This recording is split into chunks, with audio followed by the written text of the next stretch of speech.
दोस्तों, इस बुक से आप सीखेंगे कि आप सिर्फ नौकरी करके कैसे करोड़पति बन सकते हैं। क्या आपने कभी सोचा है कि जॉब से जो सैलरी मिलती है उससे भी अमीर बना जा सकता है। बहुत से लोगों को शायद ये पॉसिबल ना लगे। बहुत से लोग सोचेंगे कि अमीर तो बस बिजनेस करके ही बना जा सकता है, जॉब से मिलने वाली सैलरी तो ऐसे ही उड़ जाती है। लेकिन ऐसा नहीं है। रमेश सेठी ने अपनी किताब I will teach you to be rich में ऐसे सीक्रेट तरीके बताए हैं जिनकी हेल्प से आप सिर्फ नौकरी करके भी अमीर या करोड़पति बन सकते हैं। इंडिया में बहुत से लोगों में फाइनेंशियल समझ नहीं है, क्योंकि स्कूल कॉलेज में हमें इसके बारे में बिल्कुल भी नहीं पढ़ाया जाता। जैसे अगर मैं आपसे पूछूं कि कंपाउंडिंग क्या होती है तो शायद बहुत से लोगों को नहीं पता होगा, जबकि इस टेक्निक को सर अल्बर्ट आइंस्टाइन ने दुनिया का 8वां अजूबा तक कह दिया। दोस्तों, इस बुक में ऑथर ने सेविंग करने का एक सीक्रेट रूल बताया है। तो अगर आप ध्यान से इस वीडियो को पूरा देखेंगे और इस बुक में दिए गए सभी रूल्स को फॉलो करेंगे तो आप भी जॉब करते हुए करोड़पति बन सकते हैं। किताब के जो मेन पॉइंट्स हैं उन्हें 2 भागों में बांटा गया है, सेविंग्स और इन्वेस्टमेंट्स। दोस्तों, सेविंग का मतलब तो आपको पता ही होगा। सेविंग यानी बचत। जो भी सैलरी आपको मिलती है उसका जो हिस्सा व्यक्ति बचा लेता है उसे ही बचत कहते हैं। इसके लिए रमेश सेठी ने 5 मेन पॉइंट्स बताए हैं। You don't need to be an expert. सबसे पहले बचत करने की समझ पैदा करें। यह समझे कि कितनी भी सैलरी हो, कम या ज़्यादा, कुछ हिस्सा ज़रूर बचाएंगे। सारी सैलरी ही ना उड़ा दें, क्योंकि बुरा वक्त कभी भी आ सकता है। लेकिन हाँ, 100% सैलरी बचाने की भी ना सोचें। इससे लोग आपको अमीर नहीं सिर्फ कंजूस समझेंगे। इतना पेट काटने की भी ज़रूरत नहीं है। जहाँ एंजॉय करना है वहाँ एंजॉय भी करना चाहिए। अब बहुत से लोग सोचेंगे ये बचत इन्वेस्टमेंट झंझट का काम है, मैंने तो कॉमर्स भी नहीं पढ़ा, बैंकों के चक्कर लगाना भी मेरे बस का नहीं। लेकिन ऑथर बताते हैं कि आपको बड़ी बड़ी और टफ चीज़ें सीखने की ज़रूरत नहीं है। आपको कोई एक्सपर्ट नहीं बनना, बस कुछ बेसिक सी बातें सीखनी है जो बहुत सरल हैं। इसीलिए ऐसा माइंडसेट दिमाग से निकाल दीजिए कि झंझट का काम है या बहुत मुश्किल है। Start early. कुछ लोग जॉब लगने पर यह सोचते हैं कि अभी तो मैं जवान हूँ, अभी अपने शौक पूरे कर लेता हूँ, बाद में देखा जाएगा। इन चीज़ों के लिए तो उम्र पड़ी है। लेकिन इससे आपको कंपाउंडिंग इफ़ेक्ट का फ़ायदा नहीं मिल पाएगा, जिसके बारे में हम आगे वीडियो में बात करेंगे। इसीलिए आपको सैलरी मिलने के डे 1 से ही बचत स्टार्ट कर देनी चाहिए। पसंद की चीज़ों पर खर्च करिए, बेकार की चीज़ों पर बचाइए। ऑथर बताते हैं कि जो आपकी हॉबीज़ हैं उन पर ज़रूर खर्च करना चाहिए।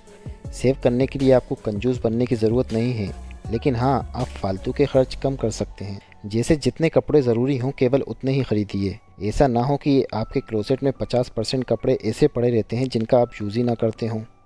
बहुत महंगा फ़ोन लेने की भी ज़रूरत नहीं है। हर दिन रेस्टोरेंट में पार्टी भी ना करें। तो इसी तरह आप अपने बहुत से फालतू खर्चों को कम कर सकते हो। इससे अपने आप ही आपकी सेविंग होने लगेगी। क्रेडिट कार्ड के नुकसान।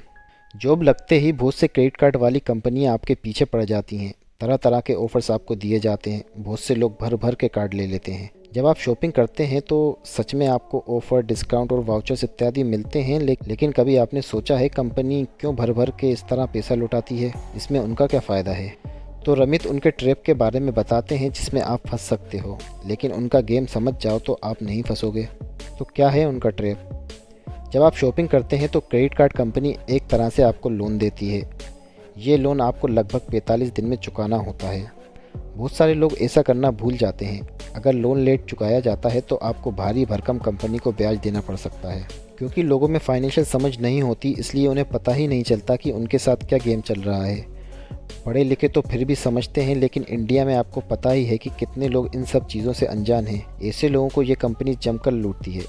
क्रेडिट कार्ड को यूज़ करें, लेकिन उसे मात देना सीखें, धोखा ना खाएं। 50-30-20 का रूल। तो दोस्तों, ये रहा बचत का सीक्रेट रूल, 50-30-20। इससे आपको पता चलेगा कि कितना खर्च करना है और कितना बचाना है। ऑथर बताते हैं कि सैलरी का 50% हर महीने आप घर के नॉर्मल एक्सपेंसेस पर खर्च कर सकते हैं। इनमें घर का किराया, बच्चों की फ़ीस, ग्रोसरी, खाने पीने का सामान आदि आते हैं। 30% आप अपनी एंटरटेनमेंट और शौक पूरे करने में लगा सकते हैं और 20% बचा सकते हैं। तो दोस्तों, देखा आपने कितना आसान है बचत करना, और फॉर्मूला देखकर आपको एहसास भी हो गया होगा कि बचत करने के लिए आपको अपने शौक का बलिदान देने की भी ज़रूरत नहीं है। और बचत केवल 20% ही तो करनी है, जो बहुत ज़्यादा भी नहीं है। तो जो 20% आपने बचाया है उसके साथ क्या कर सकते हैं? उसी से आपको इन्वेस्टमेंट करना है और यही आपको एक दिन करोड़पति बना देगा। तो अगले पार्ट को ज़रा ध्यान से देखिए और समझिए कि इन्वेस्टमेंट कैसे करना है। दोस्तों, इस बुक का जो दूसरा भाग है वो है इन्वेस्टमेंट, और इसमें सबसे पहले जो आता है वो है एफडी यानी फ़िक्स्ड डिपॉजिट। बहुत से लोग अपना पैसा सेविंग अकाउंट में ही पड़ा रहने देते हैं। इससे उन्हें बहुत ज़्यादा नुकसान होता है। ऐसा वे इसलिए करते हैं क्योंकि या तो उन्हें फाइनेंशियल समझ नहीं है या वो बहुत ज़्यादा आलसी हैं, बैंक जाना झंझट का काम समझते हैं।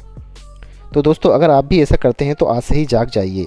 आप पैसे सेविंग अकाउंट में ना रखें बल्कि एफडी करवा लें। सेविंग अकाउंट में उतना ही पैसा रखें जितना आपको हर महीने खर्च करने में ज़रूरत पड़ती है। सेविंग अकाउंट में पैसे रखकर आप अपना काफ़ी नुकसान करते हैं। सेविंग अकाउंट में सिर्फ 4% ब्याज मिलता है, जबकि एफडी में 6%। और सीनियर सिटीज़न हो तो उससे भी ज़्यादा मिलेगा। तो आप खुद ही सोचिए आपको किस में ज़्यादा फ़ायदा मिलेगा। मान लीजिए कोई आदमी सेविंग अकाउंट में 1 करोड़ रुपए रखता है, तो 1 साल बाद उसका ब्याज बनेगा 4 लाख। लेकिन उसी पैसे की एफडी करवा देगा तो उसे मिलेगा 6 लाख, यानी सीधा सीधा 2 लाख का अंतर। तो देखा आपने, बैठे बिठाए वो आदमी बिना कुछ किए एफडी से 2 लाख रुपए ज़्यादा कमा लेगा। अगर आपको ये बात समझ आ गई हो तो आप भी हमेशा एफडी ही करवाएं। Public provident fund. बहुत सारे लोगों को इस फाइनेंशियल टूल के बारे में पता ही नहीं है। पता भी हो तो उसे ठीक से यूज़ करना नहीं जानते, जिससे कि उन्हें मैक्सिमम फ़ायदा मिल सके। पीपीएफ का मतलब है पब्लिक प्रोविडेंट फंड। इसका अलग से अकाउंट एसबीआई जैसी बैंक में कोई भी खुलवा सकता है। इसमें हर साल आप मैक्सिमम 1.5 लाख रुपए डाल सकते हैं। ये पैसा 15 साल तक ब्लॉक रहता है, यानी 15 साल तक आप इसे निकाल नहीं सकते।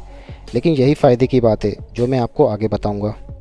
दोस्तों, आपको बता दें कि पीपीएफ और पीएफ दोनों अलग अलग होते हैं। पीएफ सरकारी कर्मचारियों का ऑटोमेटिकली बन जाता है, यहाँ हम पीपीएफ की बात कर रहे हैं। पीपीएफ ऐसा टूल है जिससे आप करोड़पति बन सकते हैं, क्योंकि ये टूल आपको कंपाउंड इंटरेस्ट देता है जो कोई और टूल नहीं देता। बाकी सब में आपको केवल सिंपल इंटरेस्ट मिलता है।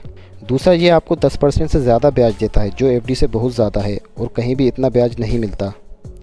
तो आइए पहले कंपाउंड इंटरेस्ट या कंपाउंडिंग के बारे में समझते हैं। मान लीजिए आपने 1 लाख पीपीएफ में डाले। इस पर आपको 10% की रेट से ब्याज मिलेगा, तो 1 साल बाद आपका ब्याज होगा 10,000 रुपये। आपका टोटल पैसा हो जाएगा 1,10,000 रुपये। अब अगले साल आपको इस अमाउंट यानी 1,10,000 रुपये पर ब्याज लगेगा, ना कि 1 लाख पर। ऐसा हर साल होता जाएगा। अगर यही पैसा आप एफडी में डालोगे तो हर साल आपको ब्याज 1 लाख पर ही लगता रहेगा, ना कि बढ़ते हुए पैसों पर। इसे हम सिंपल इंटरेस्ट कहते हैं।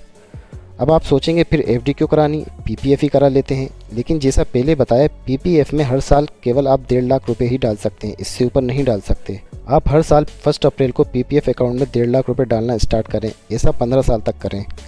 तो आइए देखते हैं 15 साल बाद आपको कितना पैसा मिलेगा। 1.5 लाख आपने 15 साल तक जमा करवाया, तो इससे आपका टोटल इन्वेस्टमेंट हुआ 22,50,000 रुपये। इस पर आपका ब्याज बना 21,10,517 रुपये। 15 साल बाद आपको टोटल मिलेगा 43,60,517 रुपये। है ना जादू? आपका पैसा लगभग डबल हो जाएगा, वो भी बिना कुछ खास किए। और मज़े की बात यह है, इस पर आपको कोई टैक्स भी नहीं लगेगा। अगर आप इसी पैसे को 25 साल तक रखेंगे तो ये 1 करोड़ के ऊपर चला जाएगा। आपका टाइम पीरियड और बढ़ाते रहेंगे, आपको पैसा और मिलता रहेगा। एनपीएस। दोस्तों, एनपीएस का मतलब है नेशनल पेंशन स्कीम। आपको पता ही होगा कि सरकार आगे से पेंशन देना बंद कर देगी। एनपीएस के काफ़ी फीचर्स पीपीएफ जैसे ही हैं। आप इसमें कुछ अमाउंट इन्वेस्ट करते रहते हो, लेकिन इसमें आपको आपके प्रिंसिपल अमाउंट के अनुसार हर महीने पेंशन मिलती है। इसके 40% हिस्से पर इनकम टैक्स नहीं लगता। Mutual funds. दोस्तों, आप हर महीने कम से कम 1,000-2,000 किसी अच्छे म्यूचुअल फंड में लगा सकते हैं। इसे एसआईपी यानी सिस्टमेटिक इन्वेस्टमेंट प्लान कहते हैं। म्यूचुअल फंड जैसे AMC asset management company manage करती है। आपके पैसे को शेयर मार्केट या बॉन्ड में लगाती है। इससे आपको 12 से 15% के लगभग ब्याज मिलता है, जो कि बाकी फाइनेंशियल इंस्ट्रूमेंट से कहीं ज़्यादा है। लेकिन इसमें रिस्क भी होता है, इसीलिए पहले अच्छे से इनके बारे में पढ़ें, फिर ही इन्वेस्ट करें। स्टॉक या शेयर्स। अगला इन्वेस्टमेंट टूल है स्टॉक्स या शेयर्स। इसमें रिवार्ड तो ज़्यादा है लेकिन रिस्क भी ज़्यादा है। लेकिन फिर भी बहुत से लोग स्टॉक मार्केट में इन्वेस्ट करके अमीर बन चुके हैं। वॉरेन बफेट के बारे में तो आप जानते ही होंगे, या इंडियन के राकेश झुनझुनवाला के बारे में। दोनों ही अरबपति हैं। सारी दौलत इन्होंने सिर्फ स्टॉक मार्केट में इन्वेस्ट करके कमाई है। तो दोस्तों, ये थी रमेश सेठी की famous book I will teach you to be rich की बुक समरी। उम्मीद है इससे आपने काफ़ी कुछ सीखा होगा। दोस्तों, नीचे कमेंट करके बताइए कि आप किन तरीक़ों में इन्वेस्टमेंट करते हैं। आप किसी नई स्कीम के बारे में भी जानते हैं तो वो भी हमें ज़रूर बताइए।